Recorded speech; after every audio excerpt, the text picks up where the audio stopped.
Assalamualaikum warahmatullahi wabarakatuh. Alhamdulillah, selalu saja lisan kita memuji dan memuja Allah. Terlalu banyak nikmat Allah yang melimpah kepada kita sampai di siang hari ini kita masih terus menikmati makanan, minuman, oksigen, air dan apapun yang membuat roda kehidupan kita bisa berjalan. Dan Alhamdulillah Allah pun masih memberikan kita kesempatan umur untuk kita maksimalkan mengerjakan amal soleh dan meninggalkan dosa-dosa. Kalau sudah pernah mengerjakan amal soleh, sekarang saatnya kita menambah kantong-kantong amal kita. Dan kalau kita berbuat dosa, maka kesempatan kita bertaubat sehingga selamat daripada hukuman. Nah, semua ini nikmat Allah yang harusnya kita syukuri dan kita pertahankan. Selanjutnya kita panjatkan salam hormat kita kepada utusan Allah Nabi besar Muhammad sallallahu alaihi wa ala alihi wa sahbihi wasallam, sebagaimana Allah telah perintahkan kita untuk mengucapkan salam hormat tersebut. Dan seperti biasa kita akan melanjutkan bedah buku kita Keajaiban Sedekah dan Istighfar yang judulnya ditulis seperti itu, lalu kanker ganas sembuh lewat sedekah sungguh ajaib, gitu ya judul buku kita. Dan dari awal kita sudah banyak membahas tentang masalah sedekah ini. Kembali saya ingatkan ya bahwasanya sedekah ini sebagaimana ibadah-ibadah yang lain, Bapak Ibu sekalian, jangan pernah dijadikan sebagai beban, tapi kita jadikan sebagai manifestasi kita. Selama kita jadikan beban, misalnya puasa Senin Kamis, selama kita jadikan beban, kita tidak akan puasa. Atau umroh dan haji, ataupun sedekah misalnya. Tapi kita harus balik bahwasanya ini manfaatnya buat diri kita sendiri. Kita melaksanakan perintah Allah sehingga ada pahalanya, nanti ada balasan derajat yang tinggi di surga. Dan tentu di dunia diberikan rezeki. Rezeki kita adalah kesehatan, kemudian kebahagiaan dan segala macam hal. Rentetan daripada rezeki yang Allah berikan. Oleh karena itu jangan pernah dianggap sebagai sebuah beban. Kalau saya pribadi, setiap kali melihat ada permintaan untuk sedekah, apakah dari individu ataupun lembaga, maka kita melihatnya atau saya melihatnya sebagai sebuah proposal yang masuk untuk investasi. Dan kita bisa tahu atau kita bisa bayangkan Bapak Ibu sekalian, andai saja ada orang yang punya perusahaan sukses, lalu dia menawarkan kepada kita proposal usahanya. Kita tahu nih perusahaannya maju pesat, menguntungkan. Lalu dia datang, dia menawarkan, mau investasi enggak? Ya. Akan dapat sebulan sekian dan sekian misalnya. Anggaplah dapat 10% keuntungan. Saya yakin kita juga tidak akan menyia-nyiakan kesempatan itu karena kita tahu sebenarnya perusahaan ini perusahaan yang benar, ownernya pun orang yang profesional. Kita akan investasi lah. Makin banyak perusahaan yang tawarkan berarti makin menguntungkan. Ya, yang penting walaupun dana di rekening kita kosong, tapi kita yakin dengan kita memberikan dalam bentuk investasi, berarti uang kita tidak hilang. Dan kita yakin nanti kalau jumlahnya 1 miliar, dia akan bertambah dengan margin atau keuntungannya misalnya. Nah itu yang kita pikirkan kalau sedang ada proposal investasi yang masuk. Dari mungkin perusahaan yang kita tahu benefit, kemudian bonafit juga ya. Dan juga dia dimiliki oleh owner yang profesional. Nah, tanpa kita bisa samakan antara Allah SWT dengan makhluk, karena Allah pasti jauh lebih mulia. Sifat Allah maha kaya, maha kuasa. Semua bentuk sedekah tanpa harus kita lihat siapa yang menerimanya, maka itu adalah proposal investasi. Ini adalah proposal investasi. Kita sedang investasi tapi kepada Allah Subhanahu wa taala. Dan kita yakin tentunya kalau Allah Subhanahu wa taala jauh lebih mulia daripada manusia dan maha benar dengan janjinya. Makanya sudah kita baca banyak sekali ayat-ayat Al-Quran dalam surah Al-Baqarah. Saya ingatkan kembali Al-Baqarah surah nomor 2 ayat 261 sampai 274. Belasan ayat berbicara tentang masalah sedekah. Dan di antaranya di situ dijelaskan kalau sedekah itu akan tidak akan mengurangi harta dan juga pasti akan mendatangkan banyak keuntungan. Banyak keuntungan. Jadi tidak perlu kita melihat siapa yang menerima, tapi kesempatan investasinya. Dalam bahasa agama kita sedekahnya di jalan Allah, berarti kita investasi kepada Allah, pemilik alam semesta ini, dan sangat menguntungkan buat kita. Kalau Bapak Ibu jalan dengan apa yang saya bahasakan tadi, kita menganggap sedekah itu adalah sebuah proposal investasi dan akan mendatangkan manifestasi kita, keuntungan buat kita, maka kita tidak akan pernah ragu. Bahkan kalau perlu, kita akan mencari kantong-kantong sedekah itu. Kita akan cari kesempatan-kesempatan investasi kepada Sang Pencipta Allah. Nah, ini yang kita bahasakan tentang sedekah. Jadi tinggal bagaimana kita memperbaiki persepsi kita saja, mengubah gitu ya. Juga pernah kita jelaskan Bapak Ibu sekalian, saya ingatkan kembali. Kalau kita sudah paham poin pertama tadi yang saya jelaskan, maka kita akan memunculkan dalam diri kita sesudahnya itu rasa membutuhkan sedekah itu dibandingkan penerimanya. Ya, dan ini sudah pernah kita jelaskan tentunya kalau yang pegang bukunya ada penjelasan para ulama salaf ya.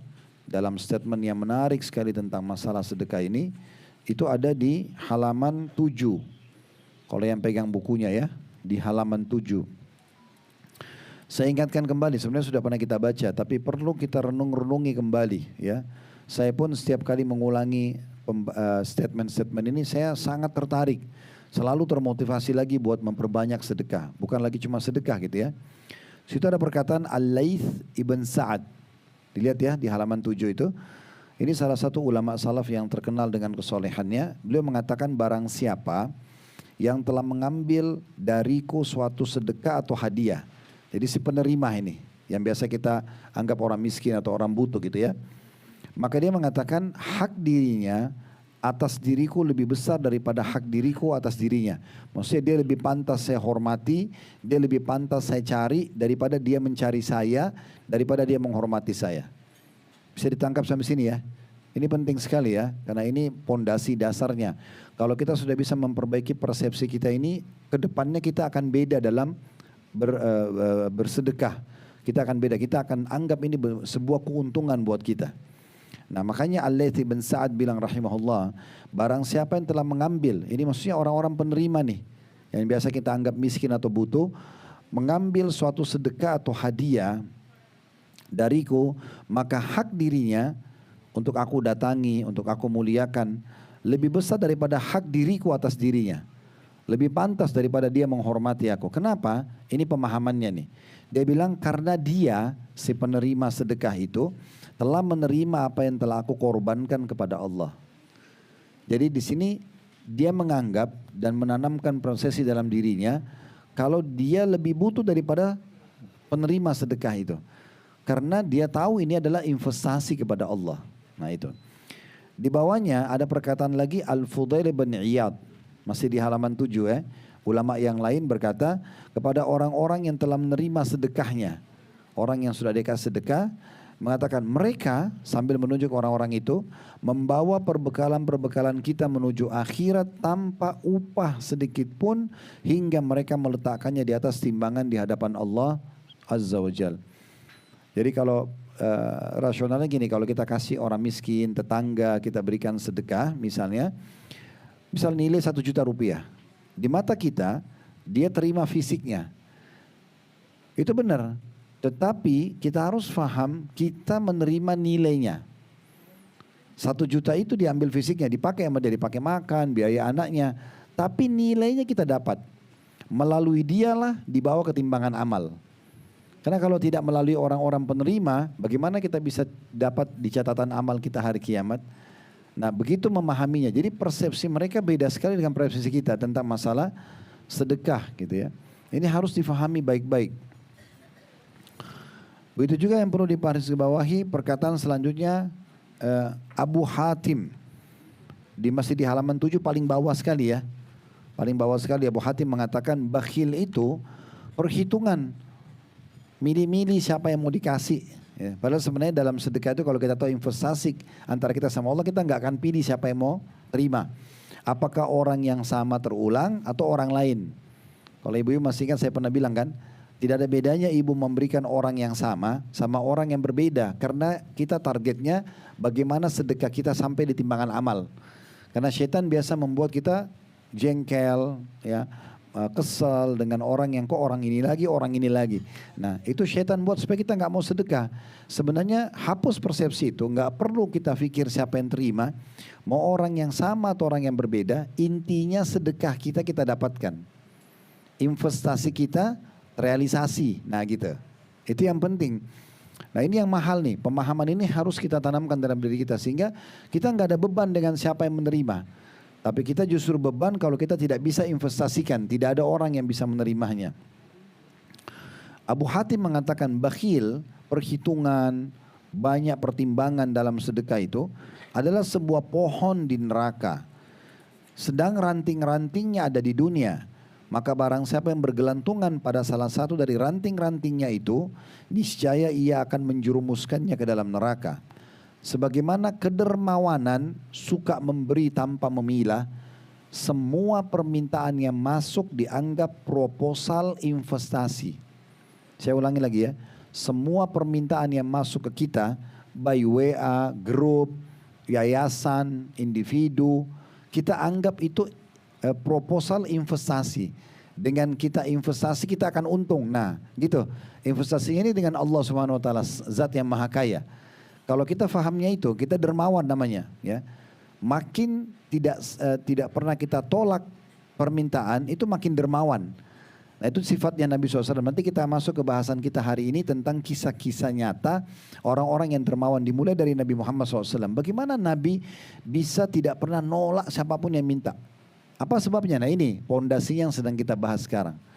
Jadi coba tanamkan dalam diri kita Bapak Ibu sekalian, semua permintaan yang masuk, tidak usah lihat siapa orang yang memberikan permintaan tersebut, tapi itu proposal yang sedang masuk kepada kita dari Allah melalui orang tersebut untuk investasi. Kan tidak mungkin orang kalau menggunakan kacamata iman, kemudian dia tolak penawaran investasinya Allah. Kan tidak mungkin. Sekarang kita juga malu kalau ada manusia punya kejabatan, punya perusahaan besar, nawarin kita punya kemampuan lalu kita tidak investasi. Bahkan kita merasa rugi. Kenapa itu tidak muncul di saat investasi kepada Allah sedang datang? Nah, investasi Allah itu datangnya dari orang-orang yang minta memang. Itulah investasinya. Itulah proposalnya. Oleh karena itu sekali lagi saya ulang-ulang gini ya. Lupakan siapa yang meminta. Tapi kita sedang jadikan target kita adalah kesempatan kita investasinya. Sebab yang kita sedang muamal adalah Allah. Tidak usah lihat orang tersebut. Tapi usah dia penipu. Gak penting buat kita dia penipu. Karena innamal a'malu binniyat. Semua sesuai dengan niatnya. Allah tetap kasih mau orang itu jujur atau penipu itu gak ada urusannya. Tetap Allah kasih sesuai dengan apa yang dijanjikan. Pahalanya, dilipat gandakan harta tersebut dan segala macam hal. Nah ini penting digarisbawahi. Nah dalam bersedekah juga ada level-level ya. Kedermawanan ada level. Level yang paling rendah, ibu dan bapak memberikan kapan diminta. Ada yang minta kita kasih. Itu level paling rendah di bab kedermawanan. Level di atasnya ya, itu adalah memberi tanpa diminta. Pernah gak ibu misalnya maaf bapak datang ke rumah keluarga walaupun tidak diminta kita bawain hadiah. Orang tidak minta. Kita datang dari safar, kita udah beliin hadiah macam-macam kerabat. Itu kan tanpa diminta, itu kedermawanan tuh. Itu level keduanya. Jadi yang pertama memberi kalau diminta, itu dermawan. Tapi masalahnya kalau tidak ada yang minta, ya tidak dikasih berarti. Contoh kita tinggal satu komplek, keluar langsung pintu tol. Pulang dari mall atau mana masuk tol, keluar lagi masuk komplek kita. Nggak ada orang miskin. Ini gimana caranya? Tapi ya itu, dia akan tetap masuk dermawan kalau orang minta dia nggak nolak. Tapi level di atasnya memberi ya walaupun orang tidak minta. Emang kita kasih. Nah level tertinggi dalam dermawan gitu ya, tidak pernah nolak permintaan. Siapapun yang minta, saya bilang tadi, sekali lagi saya ulang ini yang sudah ketiga kali. Lupakan siapa yang minta, mau orang yang sama atau orang yang berbeda. Intinya proposal investasi dari Allah yang maha kaya sedang masuk. Nah itu, kalau ibu dan bapak fahami ini dan langsung kasih, pokoknya tidak mau tahu, kasih apapun yang kita mampu kasih, berarti kita sedang investasi kepada zat yang maha kaya, Allah Subhanahu Wa Taala. Nah ini level tertinggi dalam kedermawanan. Apa kata beliau? Sementara kedermawanan adalah pohon di surga yang ranting-rantingnya ada di dunia, Barang siapa yang bergelantungan pada ranting-rantingnya, salah satu ranting-rantingnya, maka niscaya pohon itu atau ranting itu akan membawanya ke surga. Dan ketahuilah surga tempatnya orang-orang dermawan. Nah itu ya, ini poinnya. Juga kembali saya ingatkan paragraf terakhirnya itu ya di buku kita di halaman 8. Kata penulis, apabila salah seorang dari orang-orang soleh didatangi oleh seseorang fakir seraya meminta sedekah kepada mereka, maka orang-orang soleh sebelum kita bilang begini kepada orang-orang fakir tersebut, selamat datang wahai orang-orang yang hadir untuk membawakan perbekalan kami kepada Rob kami. Begitu mereka melihat peminta, mereka bukan bilang, kok kamu minta terus sih? Kok kamu gini-gini? Kamu gak ada tadi? Gak ada bahasa itu.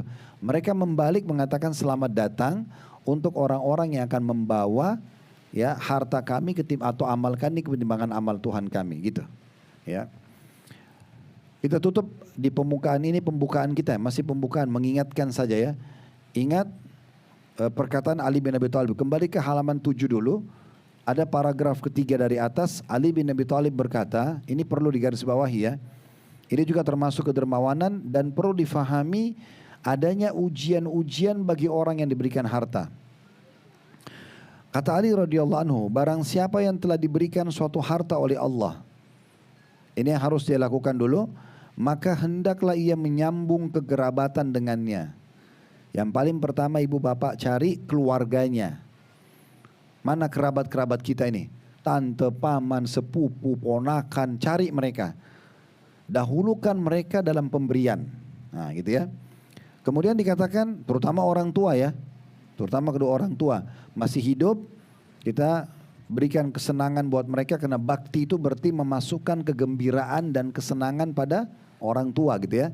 Walaupun mereka sudah kaya, kita masih bisa belikan mobil, kita masih bisa berikan barang bermerek. Itu juga termasuk bakti kita. Kemudian yang kedua, memberikan jamuan untuk tamunya. Maksudnya memperindah di sini ya. Memperindah jamuan. Jadi kalau dulu kita cuma bisa hidangkan snack-snack sama teh misalnya, sekarang karena sudah lebih mampu, kita masuk ke main course-nya. Kita sekarang sudah berikan main course, nanti kita mampu memberikan makanan yang lebih bagus dari restoran yang lebih bagus lagi. Nah itu seperti itulah. Kita selalu tingkatkan kualitasnya. Untuk melanjung silaturahim, untuk memperindah jamuan tamu. Yang ketiga, dikatakan oleh beliau menolong seseorang yang membutuhkan. Nah, proposal yang masuk permintaan, udah nggak usah cari tahu ini orang penipu atau bukan, kenapa orangnya sama terus. Intinya kita sedang terbuka peluang sedekah. Ingat, mungkin itu amal terakhir kita. Mungkin setelah kita sedekah itu kita meninggal. Banyak kasus terjadi begitu. Ya. Yang keempat, membebaskan tawanan. Ya, kalau ada tawanan-tawanan kaum muslimin ditahan, kita bebasin dengan menebus ya. Kemudian yang kelima, Ibnu Sabil. Ini orang terputus jalan. Misalnya yang datang ke Bapak Ibu, orang dari Surabaya, dia kehilangan bekal. Sekarang mau pulang lagi ke Surabaya, minta transport, kasih aja. Ya gitu. Nggak perlu, saya sekali lagi nggak perlu cari tahu ini orang bohong atau tidak. Kecuali keadaannya begini Bapak Ibu sekalian ya. Kita setelah memberikan bantuan pada seseorang, ternyata ketahuan orang itu masuk di berita atau apa penipu. Ya udah, yang kedua kali kita nggak bantu dia lagi. Itu marahnya wajar karena sudah terbukti ada kriminalnya. Tapi kalau tidak terbukti hanya tebak-tebak itu bisikan syaitan. Ya, jangan diikutin. Kemudian selanjutnya dikatakan orang-orang fakir miskin. Ya, tadi saya sudah bilang level yang baik di dalam sedekah adalah mencari ya orang-orang yang membutuhkan, kita yang merasa butuh. Kemudian para mujahidin, teman-teman kita di Palestina kalau masa kita sekarang, ini bagian yang harus kita lakukan kalau bertambah harta. Kita perbaikin semua itu. Terus sisi lainnya, dan dia bersabar atas musibah yang menimpa hartanya. Ada ujiannya. Kita investasi di manusia, dia nipu. Orang utang, kita pemilik piutang nggak dibayar-bayar. Itu ada ujiannya memang. Jadi bersabar di situ. Apa kata Ali? Karena dengan perkara-perkara semua itu, dia akan memperoleh kemuliaan dunia dan akhirat. Nah ini poin penting dalam masalah sedekah itu. Ya, ini saya cuma ingatkan kembali, ini sudah sering kita bahasakan, cuman saya ingatkan kembali karena ini perlu diulang-ulangin. Mengubah sebuah persepsi yang sudah tahunan berjalan ini tidak mudah. Oleh karena itu kami sampaikan supaya terulang, ya, supaya juga diingat. Jadi sekali lagi Bapak Ibu sekalian, jangan pernah menganggap sedekah sebuah beban. Dia adalah sebuah investasi yang mahal karena investasinya kepada Sang Pencipta Allah. Tidak usah melihat siapa yang meminta, orang yang sama atau terulang, tidak penting buat kita, karena yang penting kita bisa sedekah. Tadi sudah kita bacakan bagaimana para salaf bahkan mengatakan selamat datang pada orang-orang yang minta, kepada orang yang akan membawa amal kami ketimbangan amal tanpa diupah misalnya, dan seterusnya. Ya. Sekarang kita masuk ke bahasan kita ke halaman 27.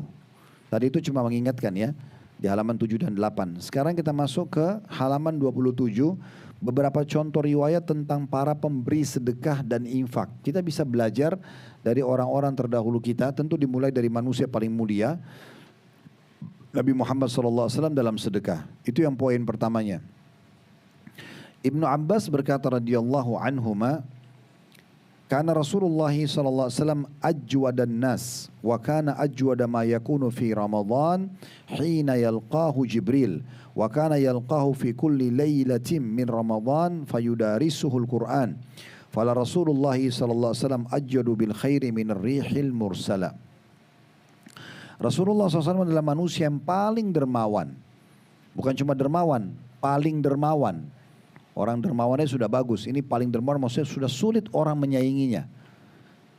Dan beliau lebih dermawan lagi kalau bulan Ramadan. Tambah luar biasa cintanya dengan sedekah di bulan Ramadan. Di saat bertemu dengan Jibril AS, di mana Jibril AS bertemu beliau pada setiap malam di bulan Ramadan. Lalu Jibril mengajarkan Al-Quran pada beliau. Dan ketahuilah kata Ibnu Abbas, beliau menceritakan tentang bagaimana dermawannya Nabi. Sungguh Rasulullah SAW lebih dermawan dengan kebaikan daripada angin yang berhembus. Kita tahu angin berhembus cepat sekali. Nah, Nabi lebih cepat dari itu. Di sini maknanya tidak pernah nolak dan langsung eksekusi. Udah ada yang minta kasih, ada yang minta kasih. Begitu aja terus. Tadi saya sudah bilang poinnya tidak melihat siapa yang menerima, tapi bagaimana kesempatan investasi sedekahnya kita dapatkan. Nah begitu. Jabir meriwayatkan, itu ada footnote nomor 1 ya, diriwayatkan oleh Bukhari dan juga Muslim. Di bawahnya ada Jabir radhiyallahu anhu berkata, "Masuk ila Rasulullah sallallahu alaihi wasallam syai'an qattun faqala la." Nah ini level dermawan yang paling tinggi. Masih ingat tadi ya, kalau yang paling rendah diminta baru kasih. Level yang keduanya memberi tanpa diminta. Level ketiga nggak pernah nolak, ya. Siapapun yang minta, ini paling tinggi. Nah ini dikatakan, perhatikan Nabi sampai pada level ini. Kata sahabat Jabir radhiyallahu anhu, "Masuk ila Rasulullah sallallahu alaihi wasallam syai'an qattun faqala la." Rasulullah SAW tidak pernah sama sekali, satu kali pun maksudnya ya, diminta suatu dalam kurung harta, lalu beliau mengatakan tidak. Semuanya iya. Iya aja, iya gitu. Nanti Allah yang mudahkan bagaimana dia memberikan gitu. Tentu sesuai dengan kemampuan. Ini diriwayatkan oleh Imam Muslim atau Bukhari Muslim. Riwayat di bawahnya, riwayat yang ketiga, Anas sahabat Nabi radhiyallahu anhu berkata, "Masuk ila Rasulullah sallallahu alaihi wasallam 'ala al-islami syai'an illa a'tah, wa laqad ja'ahu rajulun fa'atahu ghanaman baina jamalaini faraja ila qaum faqala ya qaum aslimu fa inna Muhammadan yu'ti ata'an la yakhshal faqr." Tidaklah Rasulullah SAW dimintai sesuatu atas keislaman, melainkan beliau akan memberikannya. Sungguh seseorang telah datang kepada beliau, lalu beliau memberikan kepadanya domba yang berada di antara dua gunung. Kemudian orang tersebut kembali kepada kaumnya seraya bertanya atau seraya berkata, "Wahai kaumku, masuklah kalian ke dalam Islam, karena Muhammad itu memberikan pemberian dalam keadaan tidak akan pernah takut kemiskinan." Saya sedikit cerita riwayat ini dulu. Waktu Nabi SAW selesai perang Hunain namanya. Pernah dengar perang Hunain ya? Jadi setelah pembebasan kota Mekah, Bapak Ibu sekalian, kan perang Nabi itu ada Badar, tahun 2 Hijriah, ada Uhud, tahun 3 Hijriah, kemudian ada Khandak, tahun 5 Hijriah, ada Khaybar, ya tahun 6 Hijriah. Terus berikut ada perang Bani Mustalik, ya. Ada tentu perang-perang banyak. Nah di antaranya adalah setelah pembebasan kota Mekah ada perang Hunain namanya, lembah. Kalau yang pernah ke Mekah terus kemudian niat umroh lagi, pernah datang ke wilayah namanya Ji'rana? Pernah ada yang dengar? Nah itu 30 kilo dari Masjid Haram ya. Biasanya orang kalau city tour, terus ada yang mau umroh lagi, biasanya busnya ke sana. Nah, Ji'rana itu di dekat lembah Hunain. Lembah ya, dulu situ pernah terjadi peperangan di masa Nabi. Nah, ini peperangan termasuk peperangan yang paling banyak ghanimahnya. Paling banyak harta rampasan perangnya, paling banyak. Ya, banyak sekali pokoknya melimpah. Waktu itu Nabi SAW bagi-bagi. Nah, saking dermawannya Nabi sampai ada orang kafir datang dan berkata begini, wahai Muhammad, saya dengar kalau kamu orangnya dermawan. Saya lihat banyak sekali domba, jadi termasuk harta rampasan domba. Dia bilang tolong berikan saya 1 ekor domba. Orang ini non muslim minta 1 ekor domba. Maka Nabi tunjuk ada 1 lembah di antara 2 gunung, Bapak Ibu sekalian, entah sudah berapa banyak jumlah dombanya di situ. Kalau di lembah itu biasanya penuh banyak, bisa ratusan atau bahkan ribuan ekor. Kata Nabi SAW, kamu lihat domba-domba itu sama orang ini ya, 1 orang ini. Maka dia bilang iya, kata Nabi SAW, ambil itu, semua buat kamu. Semuanya, bukan 1 ekor, 2 ekor nih. Orang ini cuma minta 1 ekor. Pernah gak Bapak Ibu sekalian ada orang datang minta 1 juta, kita kasih 100 juta. Itu kan sampai ke level ini memang butuh terapi ya. Mungkin kita tadinya hanya sering kasih kalau orang minta. Sekarang kita coba belajar up diri kita, di-upgrade kepada berikan sebelum orang minta. Up lagi nanti kalau sudah bisa usahakan pertahankan di level kita selalu tidak pernah menolak orang yang minta. Itu yang Nabi lakukan. Dan Nabi SAW kalau beri itu tidak nanggung-nanggung. Ada orang kalau minta sesuatu kita kasih sesuai dengan kebutuhannya. Ada orang kita beri tapi kita beri lebih daripada kebutuhannya. Misal dia butuh 1 juta, ternyata kita cari tahu rumahnya di mana. Oh ternyata anaknya sakit, kita bayar rumah sakitnya, rumahnya kita renovasi. Nah ini orang yang luar biasa ini kebaikannya gitu ya. Jadi orang itu sampai sudah tidak tahu mau ngomong apa lagi. Nah itu karena kebaikannya. Nah itu Nabi SAW melakukan itu. Nabi bilang, lihat lembah itu, iya ambil semua domba itu. Dalam buku-buku sejarah disebutkan, di situ antara Nabi sama lembah itu banyak prajurit-prajurit Nabi dari sahabat. Masih pakai pedang, baru perang ini. Pegang busur panah. Orang ini jalan ke lembah itu sambil ketakutan. Nggak masuk di akal dia. Saya cuma minta 1 ekor domba, dikasih 1 lembah. Dia yakin dia akan ditahan oleh prajurit-prajurit Nabi. Tapi dia ceritakan, anehnya waktu Muhammad mengatakan ambillah domba di lembah itu semuanya buat kamu. Dia bilang sahabat-sahabat Muhammad minggir memberikan jalan. Saya pun jalan lalu saya mengambil semuanya tanpa ada 1 orang pun menahanku. Setelah itu dia sampai ke kaumnya, 1 suku dia bilang, hai kaumku, masuk Islam. Muhammad mengajarkan agama yang tidak akan pernah bisa buat kita miskin. Ini kalau begini caranya berbagi, nggak ada orang yang miskin karena semuanya dermawan. Kalau Nabi contohin begitu berarti sahabatnya umatnya juga ikutin. Nah gitu. Itu kisah ini. Ya, kalau saya tidak jelaskan mungkin tidak semua terinci bisa difahami, tapi ini riwayatnya seperti itu. Ya, jadi saking dermawannya Nabi SAW. Tentu memang saya bilang tadi untuk sampai ke level ini kita butuh menterapi diri kita sendiri. Tapi yakinlah Bapak Ibu sekalian janji Allah tidak mungkin salah. Dan itulah sebabnya kenapa kita bedah buku ini dengan judul Keajaiban Sedekah. Memang keajaibannya akan dirasakan bagi orang yang mau praktekin. Kemudian Aisyah berkata radhiyallahu anha, riwayat selanjutnya, annahum zabahu syatan. Faqala Nabi SAW, ma baqiya minha. Qalat ma baqiya minha illa qatifuha. Qala baqiya kulluha ghaira qatifiha. Bahwa para sahabat sempat menyembelih seekor domba. Lalu Nabi SAW bertanya, adakah sisa dari domba itu? Aisyah berkata, tidaklah tersisa kecuali hanya pundaknya saja. Karena yang lain sudah pada dimakan-makanin. Jadi 1 ekor domba ini sisa pundaknya saja. Nabi bersabda, jawablah, tersisa semuanya kecuali pundaknya. Maksudnya apa? Sekarang domba disembelih, lalu kemudian kita makan nih.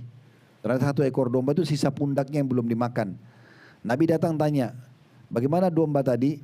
Oh semuanya sudah habis, maksudnya dimakan. Tersisa pundaknya saja. Nabi bilang balik sekarang. Semuanya sisa kecuali pundaknya. Faham maksudnya? Jadi yang kalian makan itu sebenarnya habis. Ya. Itu semua berpahala. Itu ada. Justru yang masih sisa itu memang pundaknya. Jadi memang yang disedekahkan justru ada nilainya. Justru ada nilainya. Artinya kata penulis, akan tersisa untuk kita di akhirat kelak kecuali pundaknya saja. Apa yang sudah dimakan itu akan berbentuk sedekah, ya, yang akan nanti kita panen pahala, sementara pundaknya yang belum dibagi itu masih belum ada pahalanya. Dikeluarkan oleh Ibnu Jarir, selanjutnya bagian-bagian buku kita sekarang di halaman 29. Dikeluarkan oleh Ibnu Jarir dari Sahal ibn Sa'ad radhiyallahu anhu, seorang wanita telah datang kepada Nabi SAW dengan membawa satu pakaian berupa mantel yang berukir pada ujung-ujungnya, mantel yang sangat bagus, mewah gitu ya. Lalu wanita itu berkata, wahai Rasulullah, saya datang kepada anda untuk memberikan ini untuk anda. Jadi ibu ini menghadiahkan buat Nabi mantel yang bagus. Tepatnya waktu itu disilakan mantel itu kalau musim dingin. Kayak jubah dipakai, terus ada ukirannya, ini biasanya mahal. Lalu Rasulullah SAW mengambilnya, di mana beliau memang sangat membutuhkannya hingga beliau memakainya.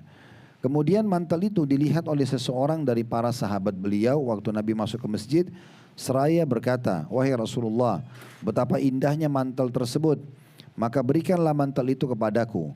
Beliau pun mengatakan iya.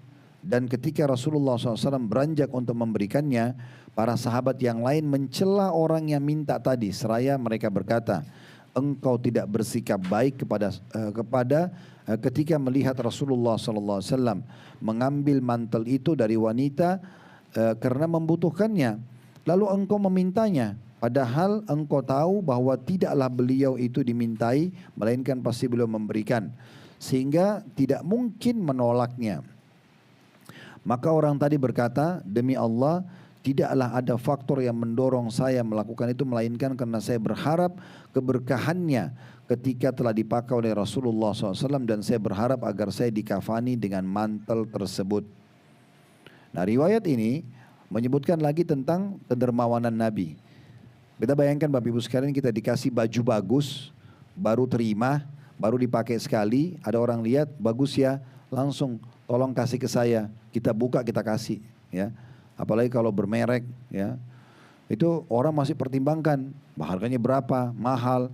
Ini siapa yang kasih? Orang kadang marah, kamu nggak tahu ini pemberian siapa. Nah, kayak gitu, itu bahasa-bahasa semua. Nabi nggak pernah ucapin itu. Orang ini datang di masjid, lihat Nabi pakai, Nabi orangnya fisiknya sempurna, tampan, pakai baju itu bagus, dan kebetulan musim dingin dibutuhkan. Orang ini minta. Sekali ucapan Nabi mengatakan iya. Sampai orang itu pun dihardik oleh sahabat yang lain. Kenapa kau minta? Nabi itu sifatnya kau sudah tahu kalau minta nggak pernah nggak beri. Kenapa kau minta? Gitu. Harusnya biarin karena beliau butuh. Tapi orang ini menjawab, demi Allah saya tidak minta kecuali karena saya ingin keberkahannya. Kalau Nabi masih hidup kita boleh minta keberkahan dari beliau, ya. Kalau masih hidup karena Nabi sudah pakai maka ada keberkahan. Yaitu terjadi pada memang fisik Nabi, ya. Kemudian dikatakan, dan saya berharap juga baju itu nanti dijadikan kafan kalau saya meninggal. Nah, seperti itu bahasa orang ini. Maksudnya karena Nabi pernah pakai gitu, ya. Tapi saksi bahasan kita bagaimana kedermawanan Nabi Muhammad SAW. Riwayat selanjutnya dari Ibnu Mas'ud radhiyallahu anhu, beliau berkata, dakhala Nabi sallallahu alaihi wasallam ala Bilalin wa indahu subarun min gazin. Faqala ma hadha ya Bilal? Qala u'iddu dhalika li adyafik. Qala ama takhsha an yakuna laka dukhanun fi nari jahannam anfik ya Bilal wala takhsha min dhil arshi iqlala. Nabi SAW pernah melewati Bilal atau bertemu dengan Bilal, sedangkan di sisinya ada setumpuk gandum yang bagus. Lalu beliau bersabda, apa ini Bilal? Maksudnya gandum ini kenapa kok bagus-bagus begini disimpan? Untuk apa? Maka Bilal menjawab, saya menyiapkannya untuk tamu-tamumu. Siapa saja tamu yang datang ke Rasulullah nanti saya hidangkan dari ini, ya. Maka Nabi SAW mengatakan, tidakkah engkau takut bahwa engkau memiliki masakan di neraka jahanam? Maksudnya, apa kau tidak khawatir karena kau tidak infakkan, maka nanti bisa jadi masalah buat kau di neraka? Infakkan wahai Bilal, dan jangan engkau takut kemiskinan dari zat yang memiliki arsh. Jangan pernah takut dari Allah Subhanahu wa ta'ala. Keluarkan saja, Allah Maha Kaya. Allah akan gantikan kamu, Allah akan berikan pahala. Nanti buat tamu-tamu Allah akan siapkan. Nah gitu-gitu, ya. Nah ini perkataan mengajarkan kepada kita bagaimana Nabi SAW sangat dermawan, ya. Beliau selalu memberi dan mengajarkan juga itu kepada para sahabatnya. Penulis mengatakan di halaman 31, sabda beliau sallallahu alaihi wasallam, dan janganlah engkau takut kemiskinan dari zat yang memiliki arsh, maksudnya dari Allah, adalah merupakan bentuk keyakinan dan kepercayaan kepada Allah, berprasangka baik kepadanya, n-nya besar kata ganti Allah, kepadanya, dan bertawakal kepadanya, yang juga kepada Allah, diiringi dengan melakukan sebab-sebab. Riwayat selanjutnya dari Abdullah bin Abbas radhiyallahu anhuma, beliau berkata, Abi Dzar radhiyallahu anhu berkata kepadaku, wahai anak saudaraku, saya pernah bersama Rasulullah SAW dengan memegang tangan beliau, lalu beliau bersabda kepadaku, ya Aba Dzarrin, ma uhibbu anna li uhudan zahaban wa fiddatan unfikuhu fi sabilillahi amutu yawma amutu ada'u minhu kirata. Qultu kintaran. Qala ya Aba Dzar, adhhabu ilal aqalli wa tadhhabu ilal akthar, uridu al-akhirata wa turidu dunya qirata, fa'adaha alayya thalatha marrat. Terjemahannya, Nabi SAW pernah berkata kepada sahabatnya yang bernama Abi Dzar radhiyallahu anhu, wahai Abu Dzar, kata Nabi, saya tidak suka memiliki emas dan perak sebesar gunung Uhud. Tahu gunung Uhud di Madinah kan? Kalau emas sama perak sebesar itu saya punya, kata Nabi.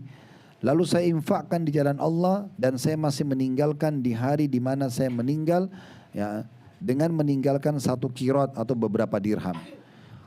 Nabi bilang gini, kalau saya punya seperti gunung Uhud emas dan perak, saya tidak mau lewatkan 1 hari kecuali saya infakkan semua.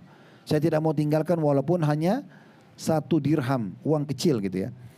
Maka Abi Dzar berkata, barangkali harta yang banyak. Maksudnya mungkin maksud anda ya Rasulullah, anda infakkan sebagian, mayoritasnya anda simpan. Maka Nabi bilang, wahai Abi Dzar, saya menyebut yang sedikit, sedangkan sedangkan engkau memahami yang lebih banyak. Saya menghendaki akhirat, sedangkan engkau menghendaki dunia. Yang saya maksud memang adalah 1 kirat. Maksudnya, kalaupun harus tertinggal, hanya sebagian kecil dari emas dan perak yang seperti Uhud itu. Lalu beliau SAW mengulanginya sebanyak 3 kali. Diriwayatkan oleh At-Tabarani.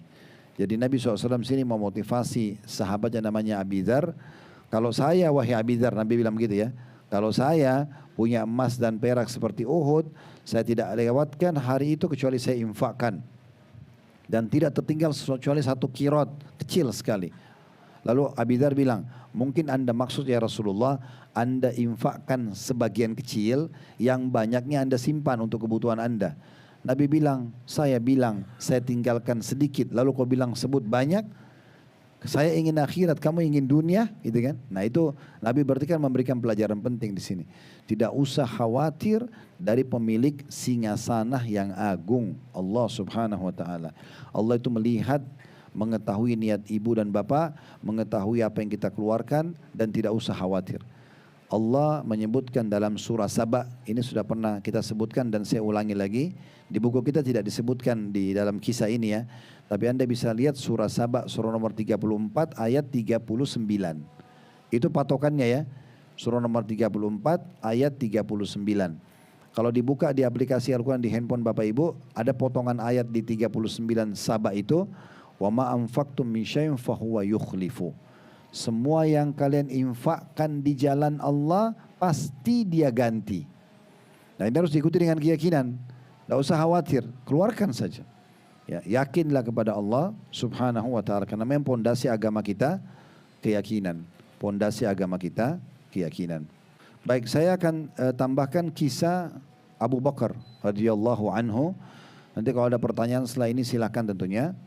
Abu Bakar adalah orang yang terbaik setelah Rasulullah sallallahu alaihi wasallam ya. Hampir disepakati oleh ulama ahli sunnah wal jamaah, manusia terbaik setelah para nabi-nabi adalah Abu Bakar. Dan kata Nabi SAW, Abu Bakar dan Umar adalah pemimpin orang dewasa di surga. Dan juga Nabi SAW pernah bilang, kalau ditimbang imannya Abu Bakar di satu timbangan, dan semua umat ini ditimbang imannya di timbangan sebelah, imannya Abu Bakar lebih kuat. Abu Bakar ini orang yang luar biasa, wajar jadikan sebagai suri tauladan. Selain sahabat Nabi juga mertua Nabi. Dan dia termasuk orang pertama dari 10 orang dijamin masuk surga.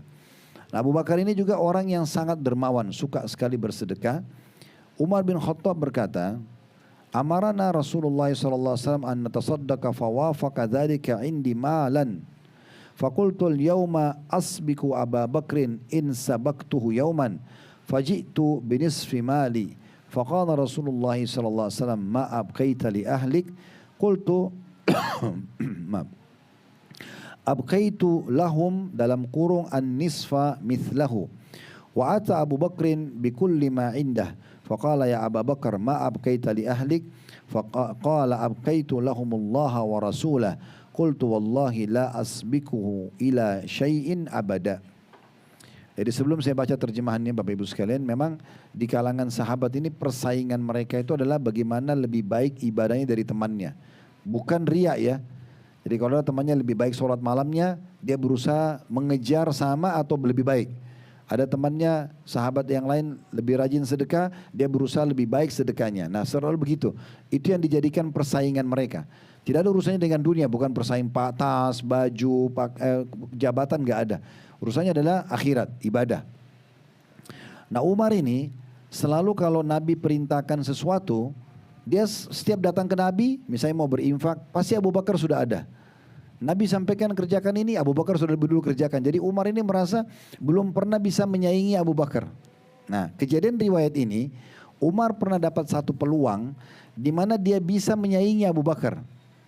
Bukan untuk riya, tapi untuk memotivasi dirinya supaya dia lebih baik atau minimal menyamai Abu Bakar. Maka dia bilang begini, satu hari Rasulullah SAW memerintahkan kami untuk sedekah.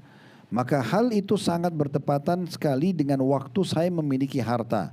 Lalu saya bergumam, berbicara dalam dirinya sendiri, hari ini saya pasti akan mengungguli Abu Bakar apabila saya mendahulunya pada hari tersebut. Hari ini saya cepat buru-buru datang ke Nabi supaya saya lebih dulu Abu Bakar, ya, mau sedekah. Maka saya pun menginfakkan setengah dari hartaku. Memang Abu Bakar belum datang waktu itu. Pertama kali Umar temukan Abu Bakar didahului oleh Umar, gitu kan. Lalu dia bilang, ya saya menginfakkan setengah hartaku. Ya, maka Rasulullah SAW mengatakan kepadaku, kepada Umar, apa yang engkau sisakan untuk keluargamu? Sekarang kau infakkan setengah ini. Yang kau sisakan apa? Kata Umar, saya telah menyisakan buat mereka semisal harta ini. Saya bagi dua. Misalnya punya 10 miliar, 5 miliar, 5 miliar. 1 miliar, 500 juta, 500 juta. Setengahnya diinfakkan. Ini aja sudah luar biasa ya. Bisa menginfakkan dalam satu peluang investasi sedekah ini langsung setengah harta. Maka kemudian Abu Bakar datang dan menginfakkan seluruh hartanya.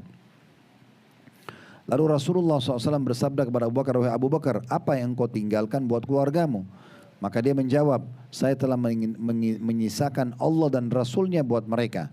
Maka Umar berkata, demi Allah saya tidak akan mampu melampauinya, maksudnya Abu Bakar, untuk mencapai keutamaan selama-lamanya. Ya. Nah di sini perlu digarisbawahi tentunya cara memahaminya.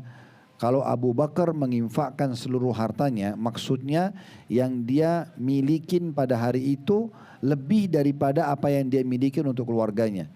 Tentu rumahnya masih ada, unta dan kudanya masih ada, peternakannya, perkebunannya masih ada. Tapi apa yang dia punya, contoh Abu Bakar itu Bu dan Bapak sekalian, kita kalau lagi jalan begini, kita bawa uang 10 juta, ada orang minta, 10 juta dikasih sama dia. Dia kasih semua apa yang dia punya di saat itu. Tapi rumahnya, mobilnya masih ada. Nah caranya Abu Bakar begitu, bukan 10 juta itu diambil satu lembar 100 ribu dikasih, dia langsung kasih semua. Nah ini memang butuh terapi kejiwaan yang luar biasa, karena harus punya keyakinan ya, mengeluarkan ini Allah akan gantikan. Nah seperti itulah. Ini sebagai penutup tentunya riwayatnya, Ibnu Ishaq telah meriwayatkan dari Asma radhiyallahu anha, ia berkata, tak kala Rasulullah SAW pergi bersama Abu Bakar, dan Abu Bakar membawa seluruh hartanya sebesar 5.000 dirham. Asma berkata, lalu kakekku Abu Quhafa datang kepada kami di mana beliau telah buta, seraya berkata, demi Allah, sungguh saya berpendapat bahwa dia menyakiti kalian dengan menafkahkan seluruh hartanya untuk kepentingannya sendiri. Asma berkata, tidak demikian wahai kakek, sesungguhnya dia telah meninggalkan harta yang banyak buat kita. Asma melanjutkan perkataannya, lalu saya mengambil beberapa batu dan meletakkannya pada lubang rumah yang menjadi tempat penyimpanan harta ayahku. Kemudian saya meletakkan pakaian di atas batu-batu tersebut. Lalu saya menarik tangan kakekku seraya berkata, wahai kakek, letakkanlah tanganmu di atas harta ini. Asma terus berkata, lalu kakekku meletakkan tangannya di atasnya dan berkata, tidak mengapa bila dia telah meninggalkan buat kalian barang ini. Sesungguhnya dia telah berbuat baik dan hal ini adalah kelanjutan hidup kalian. Demi Allah tidaklah ayahku meninggalkan apapun buat kami, tapi akan tetapi tindakanku itu hanyalah untuk menenangkan kakekku saja. Nah, riwayat panjang ini begini ceritanya. Ya, saya tadi baca dulu baru saya jelaskan. Waktu Nabi Muhammad SAW mau hijrah ke Madinah, kan lagi dimusuhi, satu Mekah memusuhi Nabi, ya kecuali orang-orang berimannya. Di Mekah itu dakwah Bapak Ibu sekalian 13 tahun. 13 tahun ini saking diisolasinya umat Islam, itu sampai yang masuk Islam sekitar 153 orang saja. 83-nya hijrah ke Ethiopia menyelamatkan imannya karena di Mekah disiksa, 70 orang tinggal bersama Nabi di Mekah. Jadi bayangkan saking susahnya, setiap orang tanya Islam digebukin. Kalau ada orang Islam di pinggir jalan-jalan, misalnya waktu itu kita hidup di fase Mekah, kita digebukin, harta kita diambil, nggak kena hukum, boleh. Walaupun kita sampai dibunuh nggak masalah. Seperti itu keadaannya. Jadi umat Islam itu terganggu sekali pada saat itu. Makanya Nabi diperintahkan oleh Allah setelah 13 tahun hijrah ke Madinah. Baru terbentuklah kekuatan di Madinah, kemudian terbentuk militer, ekonomi dan segala macam, baru kemudian Nabi kembali menyerang Mekah pada saat itu. Nah, ringkas cerita, waktu Nabi SAW mau hijrah ke Madinah, beliau ditemani oleh Abu Bakar. Maka Abu Bakar membawa seluruh hartanya ke hijrah bersama Nabi. Waktu itu ayahnya Abu Bakar namanya Abu Quhafa masih hidup, tapi dalam keadaan kafir, matanya buta kebetulan. Lalu dia dengar kalau Abu Bakar ini cinta sekali sama Islam dan Nabi Muhammad, maka hartanya semua diinfakkan untuk Islam. Lalu dia datang kepada cucu-cucunya, anak Abu Bakar. Abu Quhafa ini ayahnya Abu Bakar, datang kepada anak Abu Bakar, diantaranya Asma. Dia mengatakan, sungguh dia telah berbuat buruk kepada kalian. Kenapa dia tidak tinggalkan harta buat kalian? Maka Asma bilang, saya pun tahu kalau kakek saya buta, saya sengaja mengambil batu-batu, saya taruh di tempat penyimpanan harta ayah saya Abu Bakar, lalu saya tutup dengan kain. Dan saya ambil tangan kakek saya mengatakan, peganglah ini kakek, ayahku meninggalkan yang cukup, gitu ya. Maka karena dia buta, dia cuma raba, dalam kondisi dia kafir, dia mengatakan, oh kalau ini ditinggalkan maka sudah cukup buat kalian. Dia telah melakukan kebaikan. Kata Asma, demi Allah ayahku tidak tinggalkan pada saat itu, karena semua dibawa hijrah. Walaupun rumah masih ada ya, tunggangan masih ada. Kalau kita sekarang masih ada mobil, masih ada rumah, tapi apa yang dipunyain hari itu diinfakkan semua. Nah seperti itulah. Ini contoh kedermawanan Abu Bakar. Dan tentu nanti kita akan lanjutkan dengan banyak sekali kisah kedermawanan Utsman bin Affan, kedermawanan Abdullah bin Umar, kedermawanan Aisyah, dan banyak tokoh-tokoh kita yang akan kita jelaskan insyaAllah. Sampai sini dulu. Semoga Allah Subhanahu wa taala catatkan sebagai tambahan pahala, dan insyaallah kedepannya kita akan lanjutkan masih di kisah-kisah tentunya, lanjutan yang bisa kita ambil pelajaran darinya.